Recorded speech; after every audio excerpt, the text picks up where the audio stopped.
பணத்தை பார்த்த உடனே பார்த்தீங்கன்னா மகாவுக்கு உண்மையாகவே சந்தோஷமாயிடுது. அது மட்டும் இல்லாமல் பார்த்தீங்கன்னா எதுக்காக இந்த பணம் அப்படின்னு சொல்லிட்டு கேட்குறாங்க. நீ பண்ண டிசைனுக்காக தான், நீ எவ்வளோ கஷ்டப்பட்டிருப்ப, எதுக்காகவோ ஒரு ரீசனுக்காக தான் நீ பணத்தை தேடுற, அது என்னன்னு சொல்ல மாட்டேங்கிற, இருந்தாலும் பரவாயில்ல வச்சுக்கோ அப்படின்னு சொல்லிட்டு கொடுத்துட்றாரு. அதை பார்த்து மகாவுக்கு உண்மையாகவே பெருமையாயிடுது.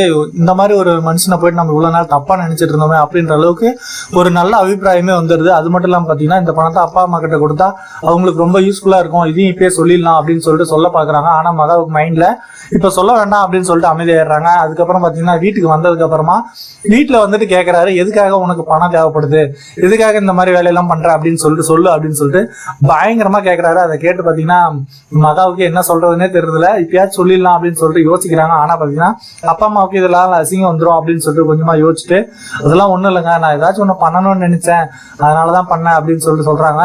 இதை மாம்பழ எனக்கே பண்ணி கூட, நானே இதெல்லாமே கரெக்ஷன் பார்த்துக்கிறேன், எதுக்காக அடுத்தவங்க மூலியமா கொடுத்து அனுப்பிச்சாக்க என்னை பத்தி என்ன நினைப்பாங்க அப்படின்னு சொல்லிட்டு சூர்யா கேட்கிறாரு.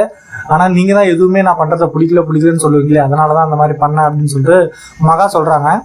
சரி ஓகே, இதுக்கு மேல நான் எல்லாத்தையும் பாத்துக்கிறேன் அப்படின்னு சொல்லிட்டு சூர்யாவும் இருந்துட்டு அமைதியாயிராரு. அது மட்டும் இல்லாம பார்த்தீங்கன்னா இதுக்கு மேலே எது பண்ணாலும் என்கிட்ட கேளு, நான் உனக்கு ஐடியாஸ் தரேன், நீங்க நல்லா டிசைன் பண்ணி கொடு, நம்ம மார்க்கெட்டிங்க்கு இது ரொம்ப யூஸ்ஃபுல்லா இருக்கும் அப்படின்னு சொல்லிட்டு ரொம்ப நன்றியும் சொல்றாரு.